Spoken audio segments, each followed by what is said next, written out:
नमस्कार। वीडियो की शुरू में देखते हैं समसामयिक घटना चक्र की प्रस्तुति। उत्तर प्रदेश अधीनस्थ सेवा चयन आयोग द्वारा आयोजित होने वाली प्रारंभिक अर्हता परीक्षा, जिसको पेट के नाम से जानते हैं, यानी यूपीटीपीएससी द्वारा आयोजित पेट एग्जाम 2025। पेट मीन्स प्रीलिमिनरी एलिजिबिलिटी टेस्ट है, जिसका मतलब है प्रारंभिक अर्हता परीक्षा। और इस बार देखें तो यह संशोधित कार्यक्रम के अंतर्गत 3 साल की वैलिडिटी के साथ यह जो 2025 का पेट का आयोजन किया जाएगा। इसके अंतर्गत संशोधित पाठ्यक्रमानुसार, यानी इसमें आप देख सकते हैं कि इसका सिलेबस किस प्रकार से संयुक्त कॉम्बिनेशन किया है इन टॉपिक या सिलेबस के अंतर्गत। तो इसमें इसके सिलेबस को भी एक नज़र देख लेते हैं। यहाँ देखिए अनुक्रमणिका में दिया गया है, कुल 15 टॉपिक के अंतर्गत इसके सिलेबस को कवर किया गया है, जिसके प्रथम 10 टॉपिक जो है 5 नंबर के यानी 50 नंबर का वेटेज है, और आखिरी के 5 टॉपिक 10 नंबर के यानी आखिरी के 5 टॉपिक का ज़्यादा वेटेज यानी भी 50 नंबर के हैं। कुल मिला के 100 प्रश्न होंगे और 100 नंबर के यानी प्रत्येक प्रश्न 1-1 नंबर का होगा। आज के टॉपिक में देखें, यानी विभिन्न टॉपिकों पर लेक्चर बना के चैनल पर अपलोड कर दिए गए हैं, तो प्लीज़ आप इस चैनल को सब्सक्राइब कर लीजिए और वीडियो को लाइक करते हुए सारे लेक्चर को देख लीजिए इस चैनल पर जाकर के। तो आज का लेक्चर देखें, यानी इसमें देखें प्रारंभिक अंकगणित हो गए हैं। प्रारंभिक अंकगणित का देखें कितने टॉपिक इसमें दिया गया है 5 नंबर के लिए। तो पूर्ण संख्या है, भिन्न तथा दशमलव है, प्रसन्नता है, साधारण अंकगणितीय समीकरण है, वर्ग एवं वर्गमूल, घातांक एवं घात तथा औसत है। टॉपिक कितने हुए? 1 2 3 4 5 6 7 टॉपिक के अंतर्गत 5 प्रश्न पूछे जाएंगे।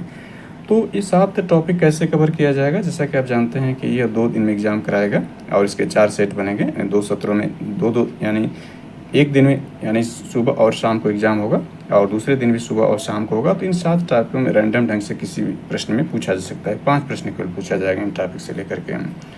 तो अभी हमने देखा सामान्य हिंदी पर महत्वपूर्ण लेक्चर बनाकर 5 नंबर के जो प्रश्न इस चैनल पर अपलोड कर दिया है। सामान्य अंग्रेजी पर भी महत्वपूर्ण लेक्चर बनाकर हमने इस चैनल पर अपलोड कर दिया है। तर्क शक्ति और जो है तर्क शक्ति जो रीजनिंग, इसके अंतर्गत जो 8 टॉपिक है जिससे 5 प्रश्न पूछेंगे, इस पर भी महत्वपूर्ण लेक्चर बना के चैनल पर अपलोड कर दिए गए हैं। तो आज का लेक्चर देखें तो यह प्रारंभिक अंकगणित और रीजनिंग पर आधारित होगी। DI पर भी महत्वपूर्ण लेक्चर बनाकर इस चैनल पर अपलोड कर देंगे। हालांकि इस लेक्चर में भी DI के कुछ पार्ट शामिल करने का प्रयास किया जाएगा, जो कि देखें दोनों का वेटेज 20 नंबर का मैक्सिमम वेटेज है। मेरिट निर्धारण वेरी इंपॉर्टेंट है।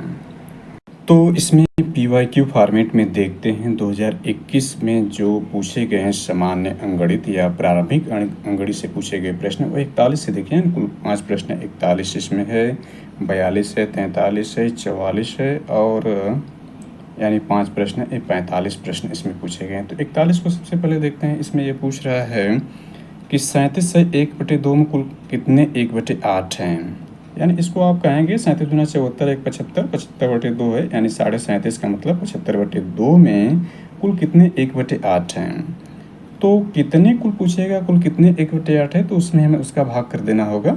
जैसे यह पूछा जाए कि 10 में कुल कितने 2 हैं, यानी 10 संख्या इसमें कितने 2 हैं, तो 5 2 हैं। जैसे 5 2 हम अलग कर दें, 2 + 2 + 2 + 2 + 2 5 बार, तो 10 हो जाएगा। तो इसी प्रकार पूछ रहा है कि 37.5 या 75/2 में कुल कितने 1/8 होंगे। तो हम इसमें जो है यानी 37 दूना 74 1 75/2 में 1/8 का भाग कर देंगे, तो जो आएगा उतने 1/8 हो जाएंगे। नीचे ये आपका अंश और हर है। जब भी अंश में हर की भाग देते हैं, यानी एक भिन्न में दूसरे भिन्न का भाग देते हैं, तो नीचे वाले भिन्न का हर और अंश आपस में बदल जाते हैं और गुणा का संबंध हो जाता है। यानी ये हो जाएगा 75/2 गुणे ये नीचे जो 8 है ऊपर चला जाएगा और जो 1 यहाँ पर ऊपर था वो नीचे हो जाएगा। तो 2 चौक 8 और 75 चौका 300, 4 5 20 7 चौका 28 2 3 300, यानी 37 से 1/2 में कुल कितने 1/8 हैं। तो ये 300 जो होंगे 300 जो 1/8 होंगे, यानी 300 जो है वो 3 यानी आपका 37 से 1/2 या 75/2 में कितने 1/8 हैं, तो 300 1/8 इसमें विद्यमान हैं। या दूसरे शब्दों में ये कहें कि 1/8 को यदि हम 300 बार जोड़ देंगे तो हमारा यह मिल जाएगा 37 से 1/2। या किसी संख्या को ये भी जानते हैं जितनी बार जोड़ते हैं उतनी बार गुणा कर दें तो भी हमें वो संख्या मिल जाती है। तो 1/8 को यदि हम 300 बार जोड़ेंगे तब भी हमारा मिल जाएगा। तो 300 बार जोड़ने का मतलब 1/8 में हम 300 का गुणा कर दें तब भी हमें मिल जाना चाहिए। 2 से काट दीजिए, 4 से काटिए इसे, तो 4 दूना 8, इसको काटेंगे तो 75 हो जाएगा, यानी 7 चौक 28 4 5 20, तो वही संख्या हमको मिल गई जो कि दिया गया था। तो ये हमारा आंसर सही है। चलिए नेक्स्ट देखते हैं। तो नेक्स्ट भी बहुत आसान प्रश्न है। 42 नंबर देखें तो ये रूट में दिया गया है 300x, यानी ये आपका है 36.1 और बटे 102.4 है। सबसे यहाँ क्वेश्चन मार्क है, यहाँ दशमलव को आप हटा दीजिए। दशमलव हटाने का आसान तरीका होता है कि सबसे पहले हम हर को पूर्णांक बनाते हैं। देखें दशमलव के एक बाद जो यहाँ पर दशमलव लगा है तो इसमें 10 का गुणा करेंगे तो ये भी 10 का गुणा हो जाएगा। ऊपर जो हो गया है कर्ण बनेगा 361 बटे 1024। 361 देखें किस संख्या का वर्ग है, ये आपको याद होना चाहिए। कम से कम 120 तक या 30 तक संख्याओं को याद होना चाहिए। तो ये देखें जो 361 है ये 19 का वर्ग है, तो इसलिए ये दोनों को हटा दीजिए, अपने आप हट जाएंगे। यानी 19 में 19 का हम गुणा कर देंगे तो 19 9 171 के एक हाथ में लगे 17, 19 से कम 19 और 17 36 हो जाएगा 361। इसलिए इन दोनों में से एक सही होगा। यह देखें तो आपका 4 है यानी 32 है, ये 32 का वर्ग हो जाए 1024, क्योंकि 72 का वर्ग करेंगे तो बहुत ज़्यादा हो जाएगा। 7 49 का मतलब ये बहुत बड़ी संख्या हो जाएगी और हमको 10 ही चाहिए और वर्ग करेंगे तो 3 3 लिखना होगा, यानी इसके इक्विवेलेंट है। 32 का वर्ग कर भी देख सकते हैं आप, यहाँ पर हो जाएगा 2 दूना 4 3 दूना 6 6 हाथ में और 32 थे यहाँ 96 में 6 जोड़ देंगे 102 हो जाएगा। यानी इसका आंसर सही देखें तो आपका 19/32 आंसर इसका सही है। तो ये भी बहुत आसान रहा प्रारंभिक अंकगणित के अंतर्गत। अगला भी प्रश्न बहुत आसान। एक शहर की जनसंख्या में 4% की वार्षिक वृद्धि होती है, परंतु स्थानांतरण के कारण 1/2% वार्षिक यानी 1/2 वार्षिक तक घट जाती है। यहाँ वार्षिक वृद्धि है और 1/2 वार्षिक घट भी जाती। 3 वर्षों में वृद्धि का प्रतिशत क्या होगा? अच्छे प्रश्न है। The population of town increase 4% annual but the decrease by migration, यानी स्थानांतरण कारण annually to extent 0.5%, what will be the increase percentage the 3 year. तो बहुत आसान प्रश्न है, 10.8 इसका आंसर सही है। चलिए नेक्स्ट देखते हैं। नेक्स्ट इसमें 44 नंबर प्रश्न आपका इस प्रकार से प्रश्न दिया, ये भी बहुत आसान प्रश्न है। इसको देखें, सबसे पहले इस कहानी को तोड़ देते हैं, फिर इसके बाद यहाँ पर तो आप इसको जोड़ दीजिए, यानी 169 में 27 जोड़िए, क्योंकि 1/1 आप कोई भी संख्या यदि अंश रूप में तो उसका हर हमेशा 1 लिया जा सकता है। 1 के बाद कोई प्रभाव नहीं पड़ता है। इसको जोड़ेंगे तो 169 में 27 जोड़ दिया जाएगा। तो यहाँ 169 में 27 जोड़ते हैं तो 9 7 16 और 6 2 8 1 9, यानी 196। ये 14 का वर्ग है या 14 का वर्गमूल है। यहाँ पर 14 का यानी 196 का वर्गमूल निकालेंगे 14 हो जाएगा, नीचे 13 है, यानी कुल मिलाकर यहाँ आप इसको सॉल्व करेंगे तो 14/13 हो जाएगा। ये बराबर कितने के? 1 + x/13 के। एक यहाँ ले जाइए, यहाँ में से घटा देंगे, यानी 14/13 में से 1 घटाएंगे तो आपका जो बटेगा 1/13 बचेगा और बराबर हो जाएगा x/13। 13 से 13 आप काट सकते हैं तो x बराबर 1 हो जाएगा। इसका आंसर सही डी हो गया। यानी 44 का जो आंसर सही है वो डी है। बहुत ही आसान प्रश्न है मेरा कि डी हो जाएगा इसका आंसर। इसके बाद 45 नंबर प्रश्न देखते हैं। तो यहाँ पे यह पूछा है 13 परिणामों का औसत 68 है, यानी 13 जो परिणाम देंगे उसका औसत 68 है। पहले 7 का परिणाम 63 है, आखिरी 7 का औसत जो है, पहले 7 का औसत 63 है, आखिरी 7 का औसत जो है वो 70 है। तो 7वें का परिणाम क्या होगा? तो औसत जो संख्या है, यानी 13 परिणामों का औसत 68 है, तो 13 परिणामों का कुल योग कितना होगा? तो 68 में जो है हम 13 का गुणा कर देते हैं, 68 × 13 कर देते हैं तो 13 8 104 के 4 हाथ में लगेगा 10, 13 6 78 10, 78 10 जोड़ देंगे तो 88 हो जाएगा, यानी 884 हो गया इन परिणामों का योग। तो पहले 7 का 63 है तो इसे यहाँ जोड़ देंगे, यानी ये हो जाएगा 63 × 7 और यहाँ पर ये आपका आखिरी के 7 का 70 है तो यहाँ पर भी 7 का गुणा 63 × 7, सॉरी यहाँ 7 परिणाम है, 7 7 14 हो जाएंगे और 13 का परिणाम 63 × 7 धन 70 × 7। इसको आप चाहें तो 7 कामन करके जोड़ करके भी गुणा कर सकते हैं, 7 कामन ही कर लेते हैं। तो यहाँ 63 में 70 जोड़ेंगे 3, 7 6 13, 135 में 7 का गुणा कर देंगे तो 7 की 21 हो जाएगा और 7 की 21, 2 23 के 3 हाथ में लगा 2, 7 1 7 2 9, 931 हो गया। यानी ये 14 परिणाम इसमें शामिल है। आप हमें जो है उसमें से फाइंड आउट करना, 7वें का परिणाम निकालना है और 13 का परिणाम यह जो आपको हो गया वह 68 है। तो 13 का हमने गुणा किया था तो वो कितना आया था, यानी 931 है। इसको याद कर लें, इन दोनों का परिणाम हमने जोड़ा था 931 हो गया और इसका हमने गुणा किया 13 6 78 23 21 13 8 104 हाथ में लगा 10 हुआ था और 13 6 78 10 88, यानी 884 इसमें से माइनस कर देंगे, यही आंसर हो जाएगा। यहाँ हो जाएगा 11 में से 7 जाएगा 4 बचेगा, यहाँ 12 में से 8 जाएगा, 4 बचेगा और ये कट जाएगा, यानी 47 डी इसका आंसर सही हुआ। यानी कहने का आंसर 45 का जो सही आंसर डी है। बहुत ही आसान इस तरह के प्रश्न पूछते हैं। इसमें करना कुछ नहीं था, 13 परिणामों का औसत ये दिया है तो आप इसमें 13 गुणा कर दीजिए, इसमें 7 का गुणा करेंगे, इसमें भी 7, आखिरी 7 है, कुल 13 ही है, लेकिन इसमें जो है प्रथम 7 को कर लिया है और यहाँ पर भी 7, तो 2 बार रिपीट हो गया है 7 वाली संख्या, तो इसीलिए 7वें का परिणाम निकालना होगा, तो इसको जोड़ कर इसमें घटा देंगे, 7वें परिणाम मालूम हो जाएगा। तो 45 का जो आंसर हुआ वो डी हुआ। बहुत आसान प्रश्न था।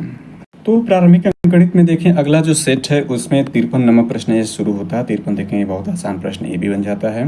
यहाँ जो क्वेश्चन मार्क दिया है, यहाँ पर जो आप इसको x मान लीजिए कि x दिया है, तो x जब मानेंगे आप तो इसको सॉल्व करिए, तो ये आपका ऊपर जो बचेगा करने में x बना रहेगा, नीचे आप रूट निकालेंगे 14 को हो जाएगा, बराबर हो जाएगा 72/56 हो जाएगा। हर से हर काट सकते हैं आप, तो 14 चौक को 56, यहाँ 4 हो जाएगा और आप इसको जब काटेंगे तो 18 चौक को 72 हो जाएगा।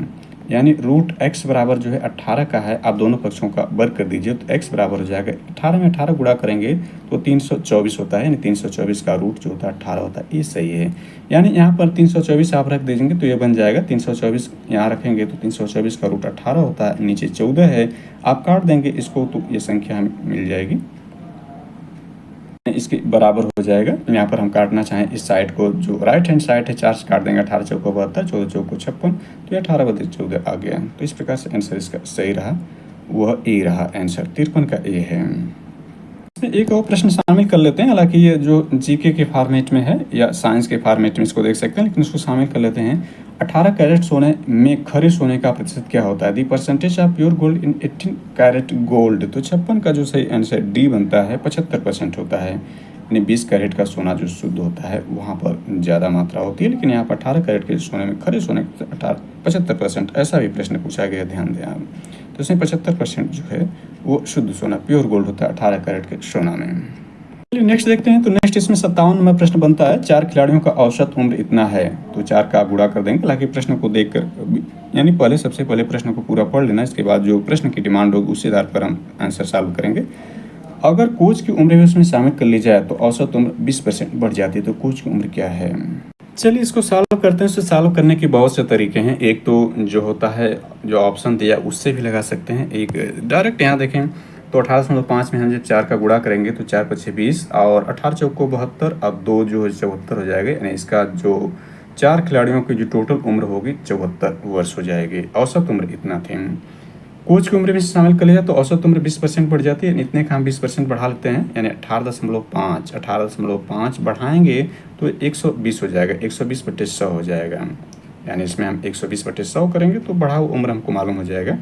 इसको काट देते हैं तो 20 से काटेंगे तो 20 छक्का 120 और 20/100 हो जाएगा। 5 से इसको काट देते हैं तो 3.7, यानी 5 × 3 = 15, 5 × 7 = 35 और 6 का गुणा कर देंगे इसमें तो ये हो जाएगा आपका 7 × 42.4 और 6 × 18 = 4 22.5।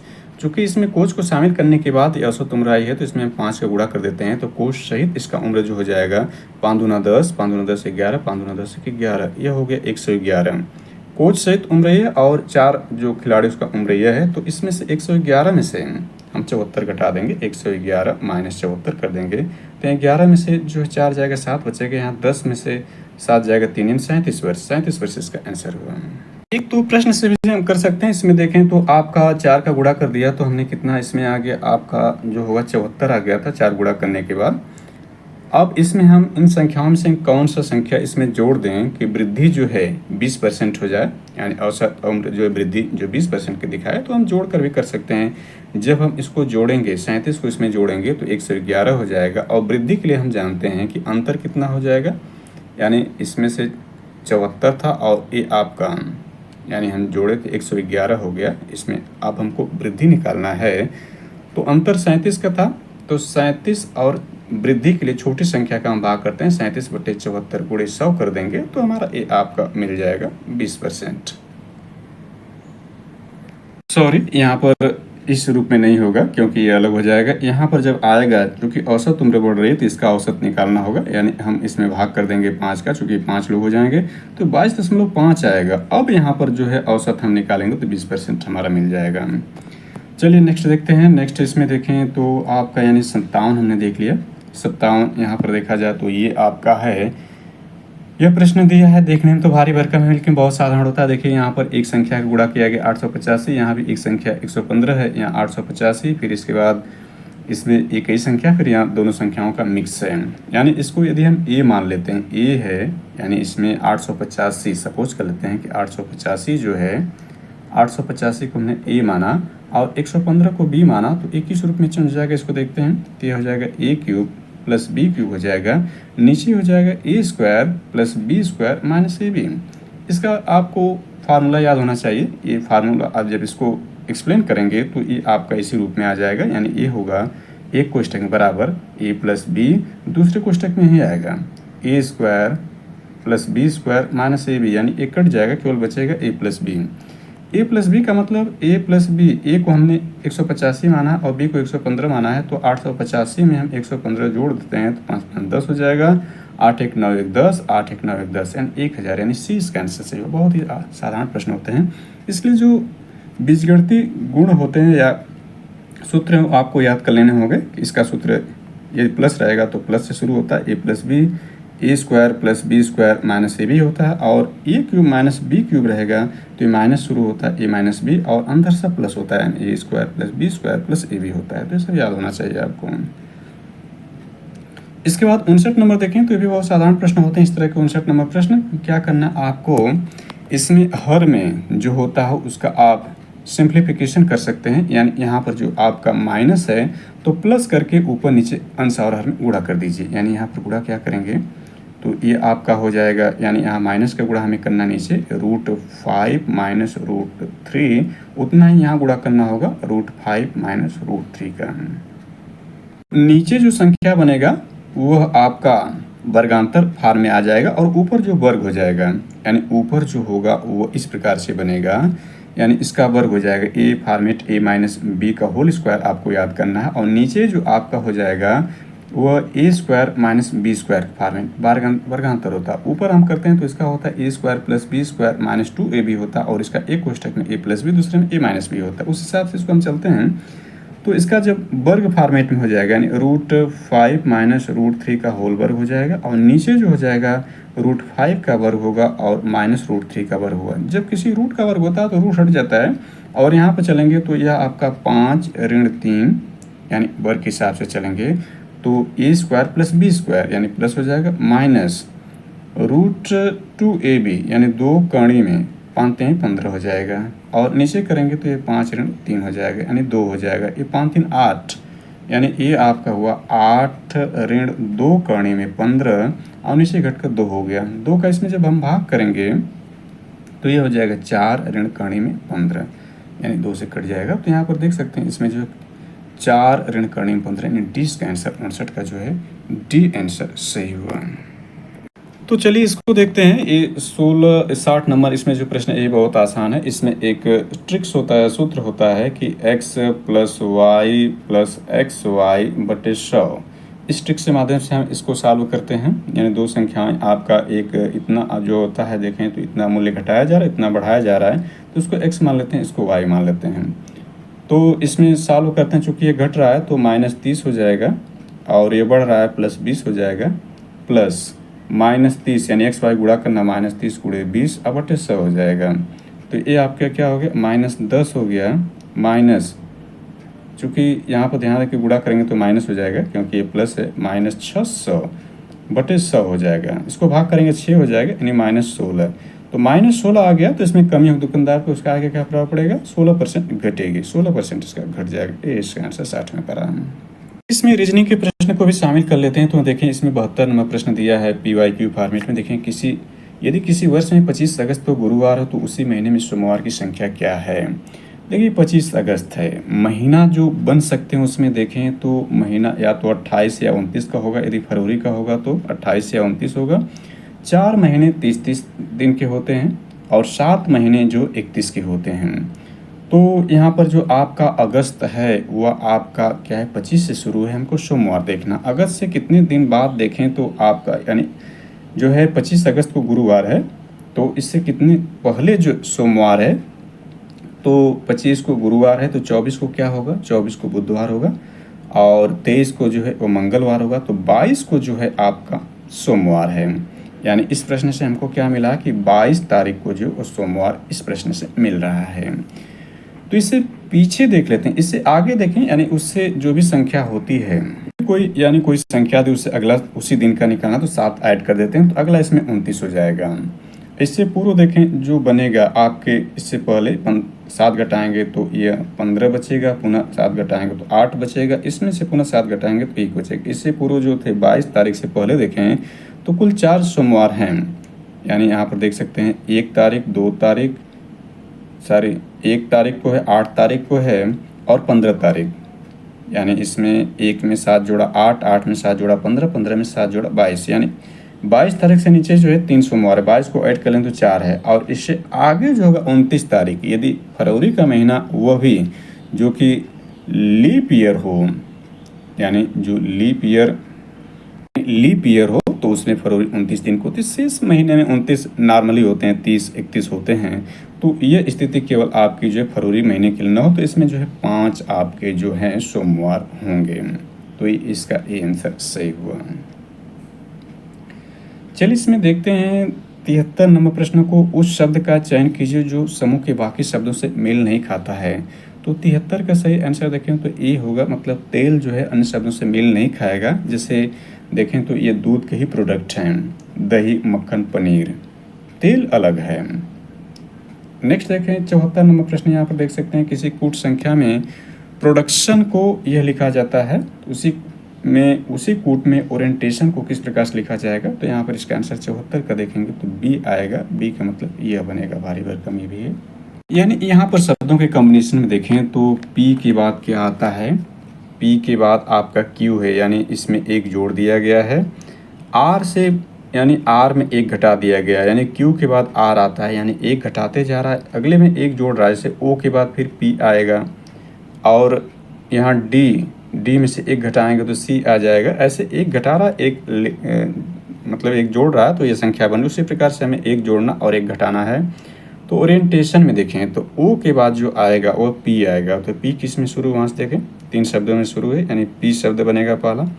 आर से पहले जो आएगा वो क्यू होगा, यानी पी के बाद क्यू होगा, यानी ए हट गया। इसके बाद आई है, तो आई के बाद क्या आएगा, तो आई के बाद जो आएगा जे आएगा, तो जे सब में है, सब चलेंगे। ई से पहले देखें क्या आएगा, डी आएगा, तो डी भी सब में है। इसी प्रकार से एन के बाद देखें क्या आएगा, एन के बाद जो आएगा वो आपका ओ आएगा, तो ओ भी दोनों में है। इसके बाद यहाँ से अंतर भी और जो है यू से बनेगा, एन के बाद ओ आया था। अब हमें देखना है टी से पहले क्या आएगा, तो टी से पहले एस आएगा, यानी टी से पहले देखें, यानी एन हमने देख लिया, एन के बाद टी है, टी है, तो टी से पहले एस और बाद में यू है, बाद में देखेंगे, तो टी के बाद यू है, मतलब इसका डी आंसर सही बन रहा है। टी के बाद इसमें भी है, एक स्थान के बाद आगे इसमें अंतर देखा जाएगा, हालांकि पूरे संख्याओं को हमने नहीं देखा, आगे इसमें 2-2 के अंतर से आ जाएगा, तो इसका सही आंसर बी बनेगा। इन्हीं 2 में से एक आंसर होना था, तो ये नहीं है, आगे पूरा एक्सप्लेन करेंगे, तो ये बी इसका आंसर होगा, यानी 74 का जो सही आंसर हुआ वो बी हुआ। चलिए नेक्स्ट देखते हैं। तो यह रिलेशन संबंधित यहाँ पर आ गया कि रीता की ओर इशारा करते हुए निखिल ने कहा, मैं उसकी माँ के पुत्र का इकलौता पुत्र हूँ। रीता निखिल से किस प्रकार संबंधित है, यानी 75 के सही आंसर को देखें तो ये बी बनेगा, मतलब बुआ है, आंटी है अंग्रेजी में। तो यहाँ देख सकते हैं ये क्या करा, रीता की ओर इशारा करते हुए निखिल ने कहा, मैं उनकी माँ के पुत्र, यानी रीता की माँ के पुत्र, यानी इसके भाई का इकलौता पुत्र हुआ। तो यहाँ पर देख सकते हैं ये बुआ हो जाएगा, रीता निखिल इस प्रकार संबंधित, तो बुआ हो गया। तो इस प्रकार से इस सेट में जो है ये रीजनिंग तर्क और शक्ति के 5 प्रश्न रहे। तर्क और तर्क शक्ति से 5 प्रश्न इसमें पूछे गए थे। इस रीजनिंग को भी देख लेते हैं PYQ फॉर्मेट में जो दिया गया है, यानी प्रीवियस ईयर क्वेश्चन के रूप में देखें, MCQ मल्टीपल चॉइस क्वेश्चन के रूप में यहाँ पर 56 नंबर से शुरू होता है, हालांकि इस पर हमने चर्चा कर लिया था। इसमें उस शब्द का चयन कीजिए जो समूह के बाकी शब्दों से मेल नहीं खाता है। तो इसमें सूरवीर अलग है, क्योंकि पादरी, मुनि और नन किसी न किसी धर्म से संबंधित है, लेकिन सूरवीर धर्म से संबंधित नहीं है, यानी ये योग्यता गुण है। इसके बाद हमने देखा था इसमें 57 नंबर प्रश्न देखें तो ये आपका है और ये लिखा जाता है। इसमें एडवांटेज को पूछ रहा है कि क्या लिखा जाएगा। तो इसमें 10 शब्द हैं, तो प्रथम 4 को उल्टा यानी इस क्रम में उल्टा किया जाएगा, बीच को उलट देगा, फिर और जो आपके हैं 4 आखिरी के उसको भी इस क्रम में उलट देगा। तो प्रथम 4 को उल्टा लेकर चलते हैं।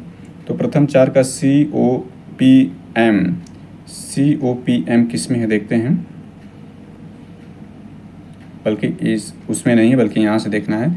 ABDA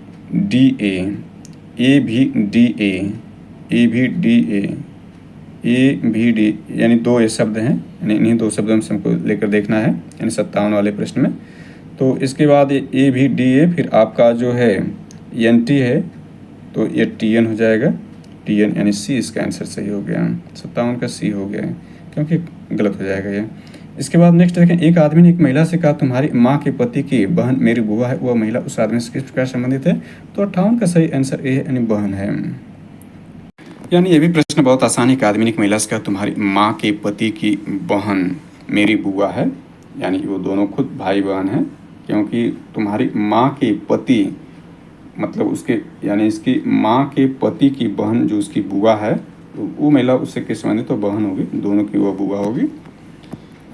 तो ये 58 हो गया। इसके बाद 59 नंबर देखें तो दिए गए विकल्पों में सही शब्द का चयन करना है, यानी कुत्ता जिस प्रकार से ये हमने देख लिया था पूर्व के लेक्चर में। इसमें जैसे कुत्ते के काटने से रेबीज फैलता है, उससे मच्छर काटने से मलेरिया होता है, तो ये इसका सही हो गया, यानी इसमें सही जो है बी है। इसमें कुछ प्रश्न 2023 में पूछे गए जो प्रारंभिक गणित से उसको देख लेते हैं। तो ये लिखा इतना का वर्गमूल क्या है, ये इतने की वर्गमूल पूछ रहा है। तो यहाँ पर देख सकते हैं ये पॉइंट है, इसमें जो है आप याद रखें कि यहाँ पॉइंट है। इस संख्या को देखें, थोड़ा सा इसका अस्पष्ट रूप से है। तो हम क्या करते हैं, सबसे पहले संख्याओं को पूर्णांक बना लेते हैं, और इसमें प्रत्येक अंश और हर देखो ना किसी न किसी संख्या के वर्गमूल, ये ध्यान रखना। बहुत ही आसान प्रश्न है ये। इसमें केवल दशमलव को मैनेज करना है। ये देखें तो 9 का वर्ग है, और ये 8 का वर्ग है, और ये देखें 22 का वर्ग है, ये 25 का वर्ग है, ये 5 का है। तो चलिए सबसे पहले इसको पूर्णांक बना लेते हैं। हर को पूर्णांक बनाना आवश्यक। नीचे यहाँ देखें, यानी नीचे कितने दशमलव हैं, यानी इसको देख लेते हैं नीचे कितने दशमलव टोटल हैं। तो आपका 2 2 4 2 2 4 2 6 2 2 4 2 6 1 7 है। ऊपर कितने हैं, 3 हैं, 3 6 1 7 हैं, यानी सब इसमें दशमलव हट जाएंगे। दशमलव जितनी संख्या है, अब इसको हम शुद्ध रूप से लिख सकते हैं, यह 81, बल्कि इसको हम वर्गमूल ही लेकर चलते हैं, क्योंकि हमें वर्गमूल निकालना है। तो यहाँ हो जाएगा 9/8 हो जाएगा, गुणे हो जाएगा, यह 22 बटे जो हो जाएगा 25 हो जाएगा, गुणे यहाँ पर 5 और बटे यह 211 है। 211 है तो रूट में 211 बना रहेगा, क्योंकि 121 रहता तो ये 11 का होता, लेकिन 211 लिखा है तो 211 का हमें वर्गमूल निकालना पड़ेगा, क्योंकि ये किसी का वर्ग नहीं है 211। बकिया शेष हम इसमें काट देंगे, यानी ये आपका क्या हो जाएगा, ये आपका जो था 9/8 गुणे आपका हो जाएगा 22/25 गुणे हो जाएगा 5 बटे जो है यहाँ पर 211। हालांकि ये नियंत्रण वैसे 121 होना चाहिए जिस प्रकार से ये प्रश्न बनाया है, लेकिन हमें 211 पर ही लेके चलना है। तो यहाँ पर आप काट सकते हैं, 5 × 5 = 25 हो जाएगा, और भी संख्याओं को इसमें काटेंगे तो आपका गुणा करके भी चलते हैं, तो आप बहुत आसानी से उसको प्राप्त कर लेंगे। इसका रूट थोड़ा निकालना पड़ेगा। तो 211 देखें नियरेस्ट जो है 14 के है, क्योंकि 225 जो हो जाएगा 15 का होता है, और 196 जो है वो 14 का होता है, तो 14.1 इसका आएगा। तो सारे रखकर हम इसके कैलकुलेट कर लेंगे, तो जो आएगा हमारा आंसर हो जाएगा। तो कैलकुलेट करेंगे तो डी इसका आंसर बनेगा 0.34 आएगा, क्योंकि इसमें हम गुणा कर देते हैं। 5 × 5 = 25 था, यानी ये आपका, और इसमें 22 में 9 गुणा कर देंगे तो ये 9 × 18 9 × 4 = 19 198 हो जाएगा। और ये हम गुणा कर देंगे 8 में 5 8 × 40, और इसको 14 मानते हैं तो 14 से 56 हो जाएगा, यानी 14 मान कर चलते हैं। तो यह आपका हो जाएगा कुल मिलाकर के 1980 में 560 को गुणा कर देंगे, तो भाग कर देंगे, यानी 1980 आएगा, 560 का भाग करेंगे तो 0.34 इसका आंसर बनेगा। यह थोड़ा सा इसको करने के लिए कठिन कर देना तो बहुत आसान होता। 91 नंबर देखें तो ये बहुत आसान है। यहाँ इन्वर्स किया है, इन्वर्स का मतलब 1 बटे करके होता है, यानी आप यहाँ देखें तो 1/8 ऋण 1/9 का इन्वर्स किया है, और इसमें भाग पुनः करना है 1/4 ऋण 1/9 का इन्वर्स इसने किया है। तो इसको जब आप करेंगे तो यह 1/72 होगा, इन्वर्स करेंगे तो ये 72 बन जाएगा, ऋण यहाँ हो जाएगा। इसको जब आप हल करेंगे यानी 1/4 1/9 करेंगे तो यह आपका आएगा 5/36, 5/36 आएगा। और बदलेंगे जब ये तो आप 5/36 था तो ये आपका हो जाएगा 36 बटे, यानी इन्वर्स था तो 36/5 हो जाएगा, 36/5 हो गया। यहाँ 1 है, यह भाग है, एक गुणा में जब बदलेगा तो पुनः इसका बदल जाएगा, यानी 72 भागे 36/5 हुआ।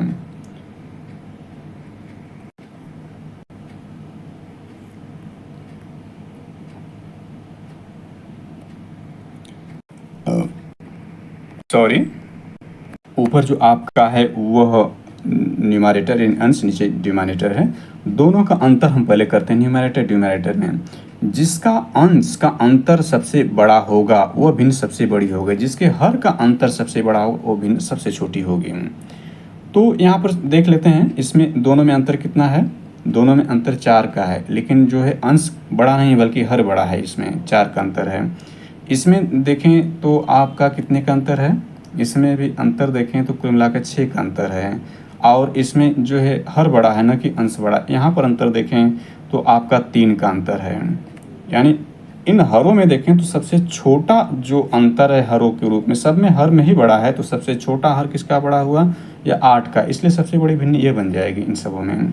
सबसे बड़ी ये भिन्न है जो कि सबसे लास्ट में दिया, और वही क्रम में सबसे पहले ये होना चाहिए 5/8, इसलिए गलत है।